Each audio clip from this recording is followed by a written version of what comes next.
Assalamualaikum warahmatullahi wabarakatuh. Saya akan menjelaskan secara ringkas mengenai subjek sosiologi bahasa berdasarkan apa yang saya fahami setelah mempelajari subjek ini. Subjek ini terkandung sebanyak 9 topik.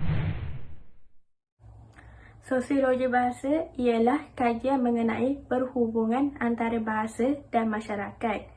Menurut R.A. Hudson, dalam bukunya yang bertajuk Sosiolinguistik pada tahun 1983, beliau mendefinisikannya sebagai kajian tentang masyarakat dalam kaitannya dengan bahasa. Sosiologi bahasa ni dia berbeza dengan sosiolinguistik. Perbezaannya adalah dari segi penekanannya. Sosiolinguistik ni lebih kepada bidang kajian tentang bahasa yang berkaitan dengan masyarakat, manakala sosiologi bahasa pula adalah lebih menekan kepada bidang kajian tentang masyarakat yang berkaitan dengan bahasa. Sosiologi bahasa dia terdiri daripada 4 bahagian, iaitu sosiologi bahasa deskriptif, normatif, dinamik dan gunaan. Yang saya faham daripada perancangan bahasa ialah perancangan bahasa ni berlaku apabila terdapat masalah dalam bahasa dari segi pemilihan dan pembakuan sesuatu bahasa. Dan perancangan bahasa ni dia mempunyai kata istilah sendiri, iaitu language planning, language engineering, glotopolitik, language development, language treatment dan language management, dan terakhir adalah language cultivation. Perancangan bahasa ni dia merangkumi keputusan penetapan taraf bahasa dan bahan bahasa berdasarkan ejaan, tata bahasa, istilah, sebutan dan kosakata serta hal-hal lain. Hal ini bermaksud segala keputusan yang berkaitan dengan bahasa. Secara umumnya, perancangan bahasa ni didefinisikan sebagai perbuatan melakukan sesuatu tindakan dengan diatur terlebih dahulu terhadap tabiat manusia dan keperluan manusia yang berkaitan dengan cara manusia berkomunikasi, menyampaikan idea dan jati diri bangsa dan negara. Kenapa perancangan bahasa itu perlu? Bahasa ni penting untuk sebagai lambang kedaulatan negara, sebagai alat penyatuan, sebagai lambang pemisah dan sebagai alat keefisienan. 3 model pelaksanaan perancangan bahasa iaitu model Haugen, model Ferguson dan Hans-Klose. Peringkat perancangan bahasa terbagi kepada 5 iaitu adalah seperti berikut.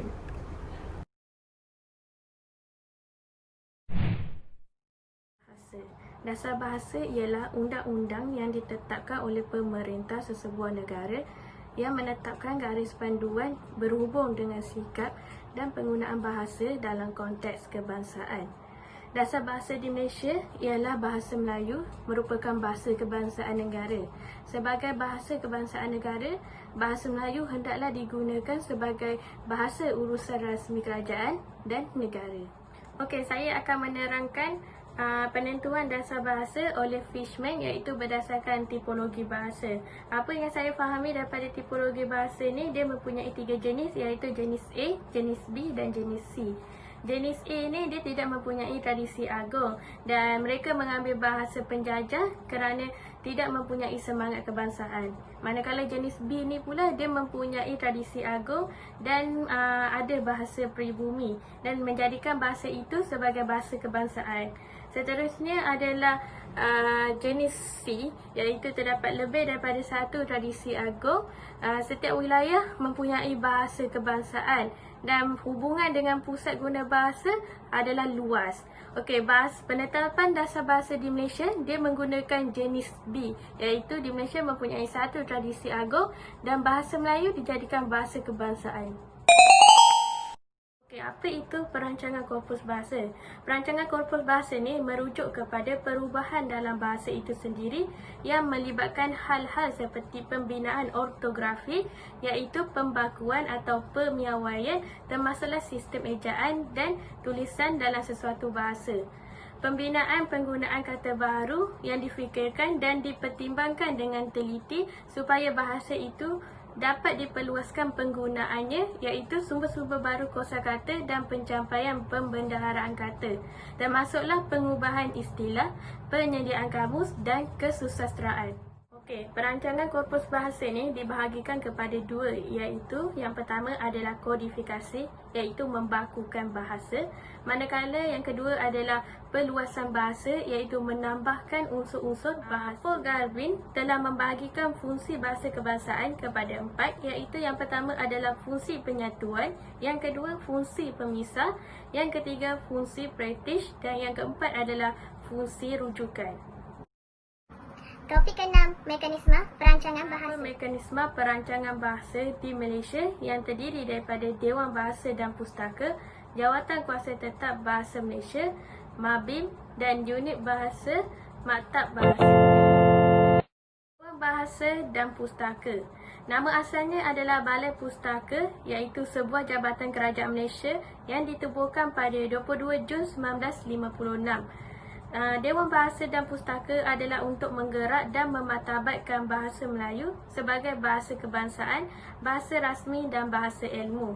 Selaras dengan misi dan visi DBP, iaitu visinya ialah bahasa Melayu salah satu bahasa utama dunia dan misinya ialah meningkatkan penggunaan bahasa Melayu.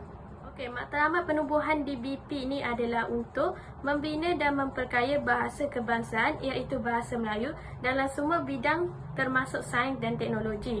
Seterusnya, DBP ini juga adalah untuk memperkembangkan bakat sastra, khususnya dalam bahasa kebangsaan. Yang ketiga adalah untuk mencetak atau menerbitkan atau membantu dalam percetakan atau penerbitan buku-buku, majalah-majalah, risalah-risalah dan lain-lain bentuk kesusasteraan dalam bahasa Melayu. Okey, Jawatan Kuasa Tetap Bahasa Melayu ni ditubuhkan pada 23 Disember 1972 adalah untuk melaksanakan hasrat yang terkandung dalam penyataan bersama Indonesia-Malaysia yang telah ditandatangani oleh Encik Hussein Onn, Menteri Pelajaran Malaysia pada ketika itu, dan Bapa Masuri Saleh, Menteri Pendidikan dan Kebudayaan Indonesia pada 23 Mei 1972 di Jakarta. MABBIM adalah singkatan untuk Majlis Bahasa Brunei, Indonesia dan Malaysia. Ia merupakan sebuah badan kebahasaan serantau yang ditubuhkan untuk merancang dan memantau perkembangan bahasa Melayu atau Indonesia di rantau ini. Tulisan Rumi mula berada di alam Melayu setelah kedatangan orang Barat. Mereka tertarik pada tata bahasa Melayu. Ejaan Malindo adalah perjanjian persahabatan antara Malaysia dan Indonesia. Berikut merupakan bentuk atau peraturan dalam sistem ejaan Rumi bahasa Melayu.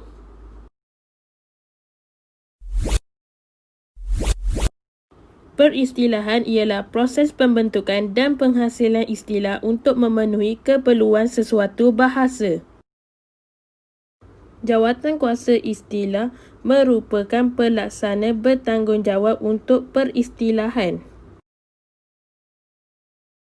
Kaedah pembentukan istilah terbahagi kepada dua, iaitu pinjam terjemah dan pinjaman. Perkamusan ialah leksikografi, iaitu ilmu linguistik terapan yang memusatkan pembahasaannya kepada kaedah penyusunan kamus. Terdapat 3 jenis kamus, iaitu kamus eka bahasa, kamus dwibahasa dan kamus istilah. DBP adalah badan yang bertanggungjawab dalam perkamusan.